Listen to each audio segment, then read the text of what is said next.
In this video, I'm going to do several example problems using the rules of exponents with positive exponents. So for example 1, I'm going to do the problem negative 2y over x squared cubed. In this example, I'm going to be using the expanded power rule since I have something in parentheses taken to a power.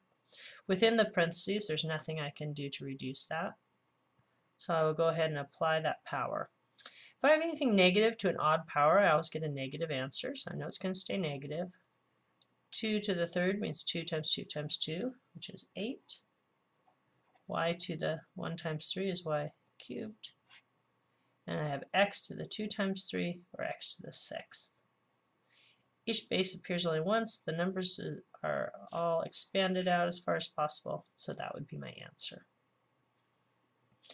Let's do example 2.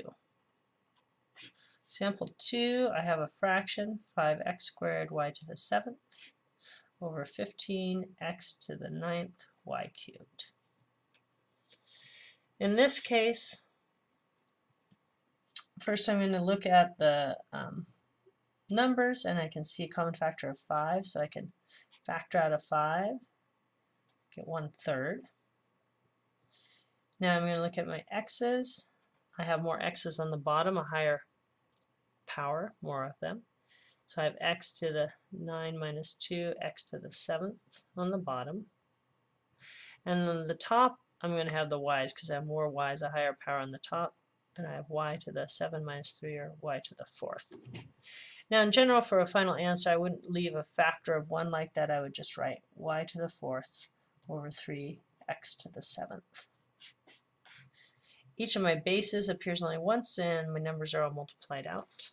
So I'm finished at that point. Let's do another problem. We'll call this one example 3. Example 3, we're going to have a fraction, and we'll write that out. And we're going to apply a power to that entire fraction. So again, I can use the expanded power rule to apply this power to each term inside, each factor inside. But first what I'd like to do is simplify inside. To me that always feels a little easier. I have less things to work with when I'm applying this exponent using the power rule. And so if I look inside, excuse me, I see what cancels. Again, 32 and 64 both have a factor of 32. So I have a negative 2, 1 here. X over x, well, they would just cancel right out. So the x's are gone. There won't be any x's in my answer. And I have y to the 6th over y to the 9th. I have more y's in the bottom. 9 minus 6, I have 3 extra y's if I canceled out common factors. So at this point, I can take everything to the 4th power using my expanded power rule. A negative number taken to an even power is going to give me a positive answer, and 2 to the 4th is 16. On the bottom of my fraction, I have 1 to the 4th, which is just 1. I'm not going to need to write 1 times in my answer, so I'll ignore that. But I have y to the 3 times 4, y to the 12th. And that would be my final answer for that example. Let's look at, excuse me, let's look at one additional example. We'll call it example 4. And let me write this down.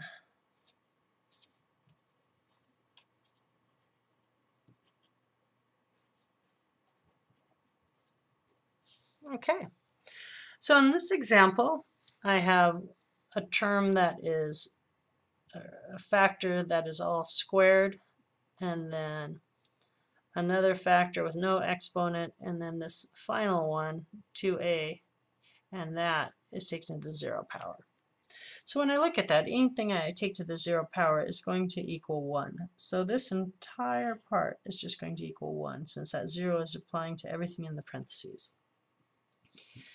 When I go over here, I see I'm squaring everything in here using the expanded power rule, taking everything to the second power. So I have 4 to the second. Remember on this 4 there really is an exponent of 1, so that's 4 to the 1 times 2, or 4 squared. I have a squared, b to the 3 times 2, b to the 6th, and that's still times 5a cubed b to the 4th. And then we had the 1 from this last part. At this point, everything in here is really just being multiplied together. It's all factors, so I can rearrange it, put in any order I want that to multiply it together. 4 squared is 16, so I have 16 times 5 times a squared times a cubed times b to the 6th times b to the 4th. And I could put times 1, but that doesn't change the answer, so I'm going to leave that off. 16 times 5 is 80. And now, since I have the bases appearing both places, I'm adding those exponents. A to the 2 plus 3, a to the 5th, and b to the 6 plus 4, b to the 10th. Each base appears only once. There's nothing more I can simplify, so I would be done. As I'm doing a problem like this, some people, once they expand this out to get this 16 a squared b to the 6, aren't going to take the time to rearrange it. They're just going to match up common bases, a to the 2 plus 3, a to the 5th, and b to the 6 plus 4, b to the 10th. So this step in between is an optional step. You do not have to show that. But some people might find it helpful to show that step.